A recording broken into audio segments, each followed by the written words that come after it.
up, y'all? It's your girl Sakina, and I'm back for another review. This is my review for Love and Marriage Huntsville. This is season 2, episode 16. I'm getting them out, y'all. This is the last one I got to do until tonight. But yes, I feel like I had something to say to y'all, and now I can't think of it. But I did say in my previous video with my Bell Collective that I will be reviewing Married, getting the title wrong again, The Medicine Wives, okay? The Medicine Wives, them, Toya, Dr. Jackie, Dr. Heavenly, all of them, okay? I'll be reviewing them tonight, so be on the lookout for that by tomorrow. Anyway, let's get into this review. Now, we open up with the Scott brothers, you know, Marceau walking around limping. He home alone because Tisha is still gone for school, and the kids are in Birmingham with Wanda, so you know, he got to fend for himself. Maurice come over to see how he's doing, and, you know, he said that his tummy hurt. I said, tummy? Give me your stomach. But anyway, yeah, we're happy that he made it out of the accident alive and safely. Now, they're talking about what was going on with the camping trip. Maurice, y'all know all these damn M's. Maurice was telling Marceau about Martell and how this was kind of therapeutic for him. He was opening up about Mel cheating, and he talked about the kids. So then Marceau was like, kids? When you say kids, I need you to define that, because, you know, they say that Father Abraham had many sons. What about Martell? Like, you know, he trying to see if he admitted to this additional baby. But Maurice was like, nah, baby, I'm a still trap, okay? If you want to know anything about Martell and this love child, then, baby, you going to have to ask him yourself, because as far as me, I don't know anything. I said, go ahead, Maurice, okay? Because me, I probably would have then said something. Hell, everybody already knows. Miss Wanda know. The social media world know. So, I mean, shoot, you confirmed it. But anyway, shout out to Maurice. We love a loyal friend. Speaking of friends, Maurice was saying, oh, well, you need to be a buddy for him. He needs support. But I'm like, you already a support for him. Sadaric, maybe LeBaric if he around. Again, you know, this episode 16 and we ain't seen him yet. So, I feel like Martell got all the support he needs. He do not need Marceau. They just trying to get back on track. There's no reason for Marceau to be jumping in, you know, feet first. Pace it out now. Speaking of that, they started talking about the 47 acres. And Marceau said he doesn't know if he wants to go into business with him right now. He's steering on the side of cautiousness because he feels like Martell is doing a little too much right now. He's a guy that is emotional, whether he likes to admit it or not. And this whole divorce thing, that's a lot for him. So he doesn't really know how to move forward with this, because he does not want to be burned again with this 47-acre situation. So he's just trying to, you know, see what's really up. The next thing we see is Mel with the kids. I told y'all, them kids are so adorable. The baby, the boys, the girls, like, they're so cute. But she's talking to them, and she's educating the girls on their braids, and you know how everybody has different hair textures, different hair types, and how braids originated from Africa, and they're young goddesses, and little Martell Jr. is the king. You know, just uplifting her kids and letting them know the importance of their hair. And this all stems from what Miss Wanda said. Mel knew this whole time what was going on with that, and that's the reason why she left Jalen's birthday or his graduation party, was because she was aware that Miss Wanda had said some things about her children. So she chose to walk away, whereas Martell wanted to confront her, you know, and say what he felt or how he felt there in that moment. And I don't blame neither one of them. Mel, if you want to walk away from the situation because you don't want to, you know, ruin the event, or you just don't want to give off that energy or whatever, or consume that energy, girl, ain't nothing wrong with that. Martell, if you want to check a bitch for getting at your kids, so be it. Because, I mean, at the end of the day, Miss Wanda was out of line. So, what's her name? Mel was saying, yeah, that was an issue for her. So, she wants to go ahead and deal with it now. So, she calls up Tisha. And she let her know, you know, I was very upset by the things that your mom said about my girl's hair on social media. And she just let her know what was going on. And then Tisha had the nerve to say, oh, well, that doesn't sound like her. Especially because we tried to teach my daughter about her hair pattern and all of this other stuff. Girl, it's on social media. That was the key word. Social media. Baby, it's still out in the public, okay? If your mama put it out there, just know that it's probably going to be on several different streams, especially because y'all on the TV show. So you can check it out yourself. Don't try to make it seem like your mama would never do anything like this. Like, this is so beyond her, when we already know your mama is the messiest bitch on this show, and you follow right behind her. It's the nerve for me. First of all, Tisha, you don't even want to acknowledge that what your mom did was wrong. Like, you don't even want to try to apologize on her behalf, but, you know, you want to invite Mel to this event that you have for brown skin girls. So just totally skip over what Mel said and try to act as if it isn't true. Because, like I said, you know how your mama get down. But anyway, skip over that. Invite her to this event about brown skin girls and teaching them the importance of their complexion and all of that. I wouldn't go. If I was Mel, I would not go. Baby, that would have been the end of our conversation, first of all, because you're not even hearing me. You're not listening to the reason that I called.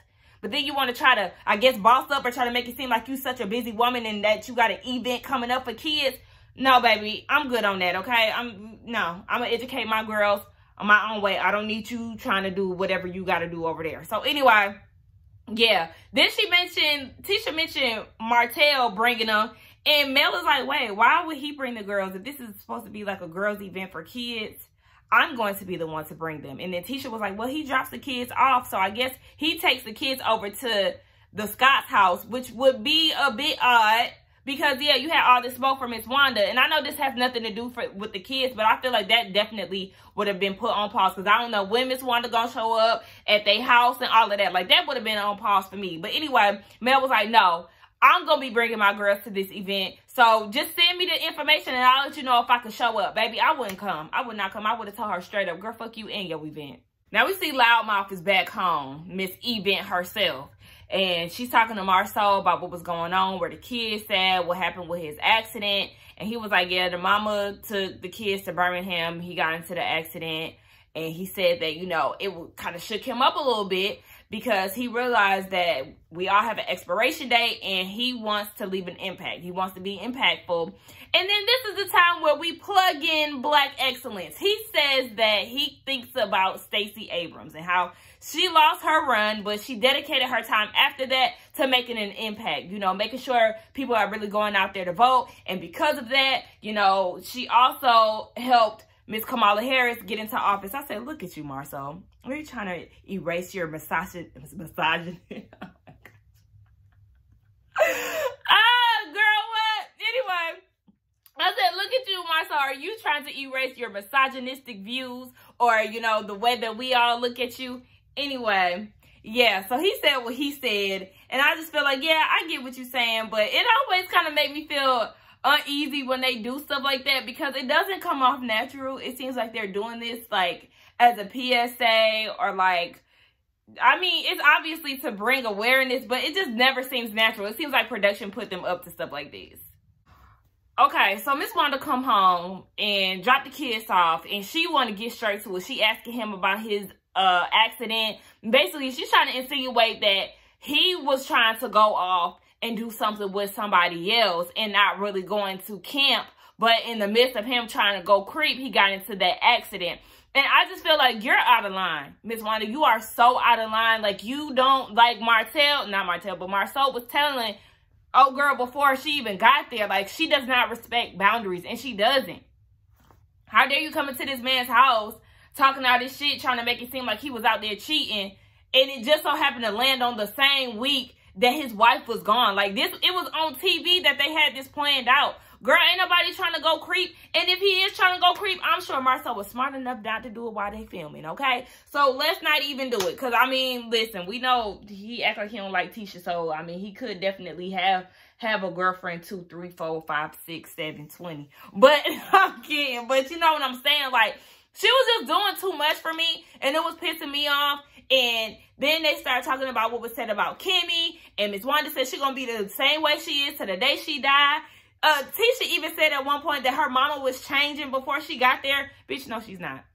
Like Marceau said, if their dynamic is changing, it's because he's the one that's making the adjustments, not your mama. She even said it out her mouth. She's going to be the same way to the day she died, honey. Listen, your mama is going to be the main reason for Marceau to leave you if he decides to do so. And then she going to ask, so Tisha asked, so you feel like, you know, if Martell or Marceau was ever cheating, I would stay? Yeah, you would stay because you fucking airhead. Of course you would stay. Look at how he talked to you. He's misogynistic. He don't really support you. He don't even take care of his own kids for real. You see, they bypassed right past his ass and went straight to her. Like, you know what I'm saying? So, you think that we would believe you actually would leave?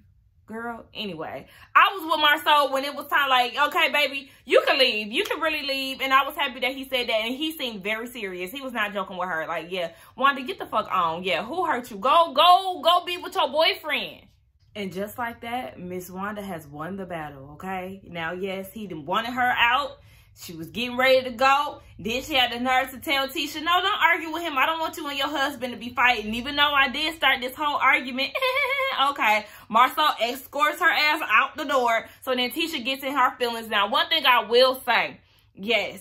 I keep saying Martell. Marceau, you definitely need to be more active with your children. Like, it should be you watching your kids instead of her coming down to a different city to come and watch her grandkids. Like, yes, you can get all the support that you can. I appreciate that. But yes, you also need to be taking care of your kids. So yeah, she got in her feelings about that, and she feel like they need to let it go. And it's just like, you can't tell him to let shit go when you the one who hold grudges too. You can't let this whole male situation go. That's why I was glad Marceau said, okay, noted, because baby, you can hold on to some things too. Don't forget that, Tisha. But anyway, yeah, Marceau said, look, your mama need to stay at home, okay? Because she obviously trying to break us up. And then he was like, I'm about to go outside. And she was like, but now, why were you going camping in your sports car? Why didn't you go in your truck?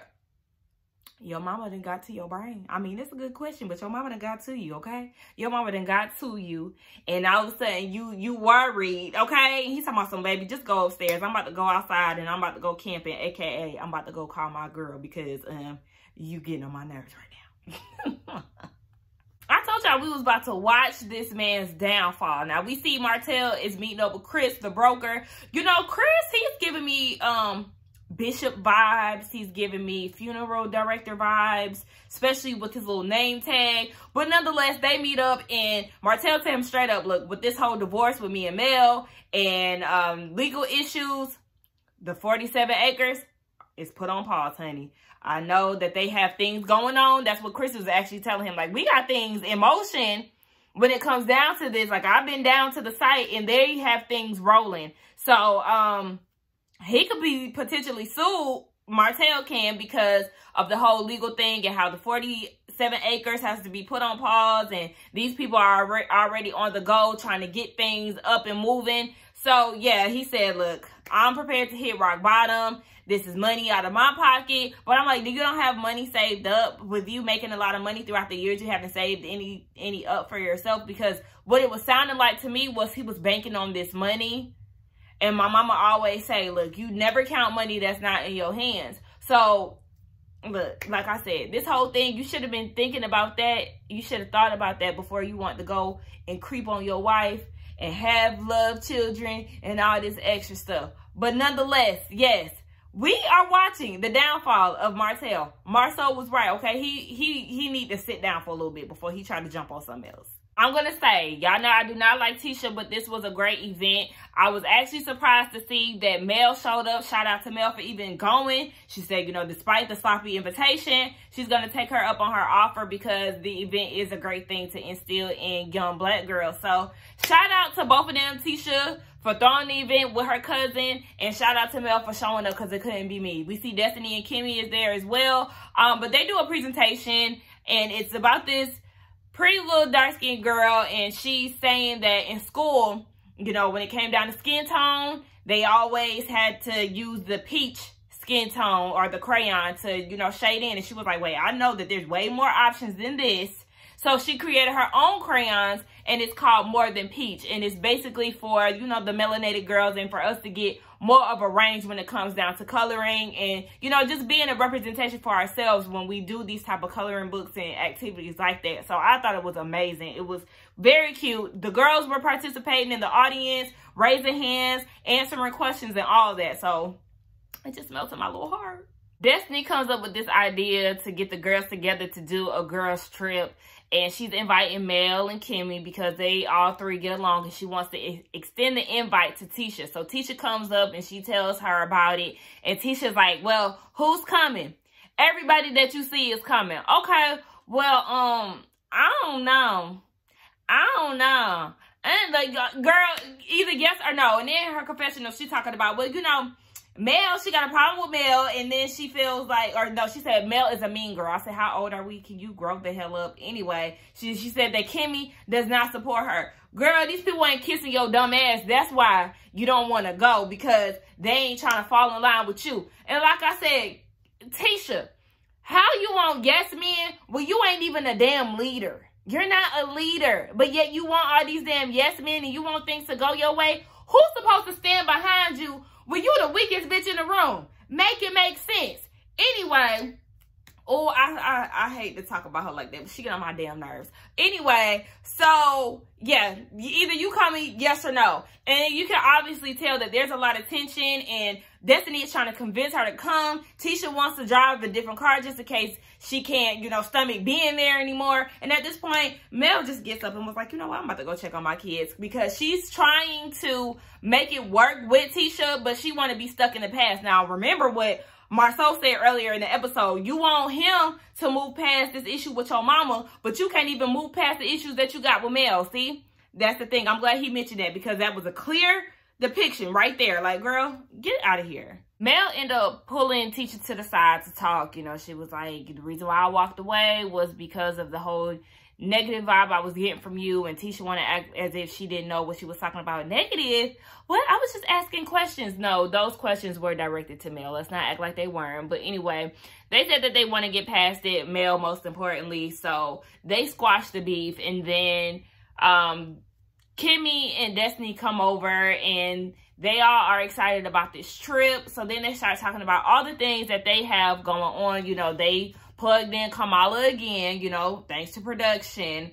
But anyway, they start talking about the things that they have going on. I had to write it down. Now, Mel is the ambassador of Birmingham. She accepted the role. Kimmy is being a part of the March on the Bridge.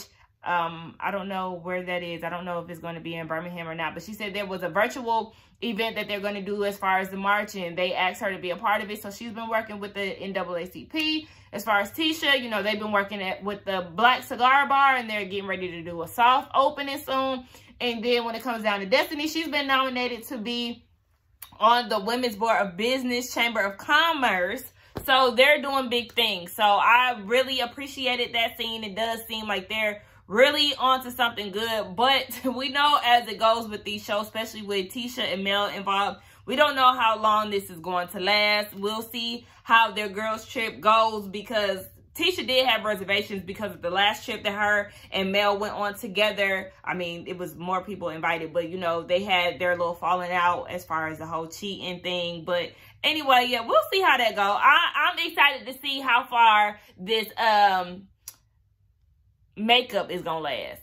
Baby, that last scene, the mama had me done tearing up. But anyway, we see that Martell visit his mom with the kids, and they're making cookies, and Martell was saying, well, you know, this is the type of thing that he wants to embrace from his family. Like, he just enjoys family time. But I also said, you the one who fucked that up. So anyway, the kids go into the room, and him and his mom have a conversation. And he tells his mom about Ariane being pregnant, and the mom is just shook up by it. But she was just like, you know, I never thought once in a million years that this will happen. They also brought up the fact that the kids are asking Martell if he has a girlfriend. And he's irritated by that because he feels like Mel has a boyfriend too. So he's going to start telling the kids about that. You know, the same old when it come to Martell. Like, I don't even feel like going into that because it's literally the same thing. Anytime he's in the hot seat, he want to bring Mel on in to sit on his lap. Like, no. Anyway, yeah, so the mama is just like, I never would have imagined this happening. And, you know, she started crying, and she was like, you know, I'm hurt because I feel hurt for her because I would be hurt too if it were me. And then that's when she started crying, and I was just like, oh my God, it's just so sad. But then she goes and lies to her son and says that he's still a good man regardless of whatever. And I say, you see the hell that he putting her through, and then he got a baby on her, and, you know. Anyway, yeah, it was a sad scene nonetheless. But I do enjoy seeing the kids. They end up coming out, and they was putting icing on the cookies and all of that. And it was real cute. I really feel bad for Melody, and her mama. People don't understand, like, when you go through divorce and stuff, it really has an effect not only on you, but everybody else around y'all that are a part of y'all everyday life. But anyway, I enjoyed the episode. I think it was a good episode. Y'all let me know what y'all thought about it. Let's get down in these comments. Baby, I'm ready to take this wig off because my head is hurting. But don't forget to like, comment, and subscribe to my channel. And I will see y'all in the next one. Bye.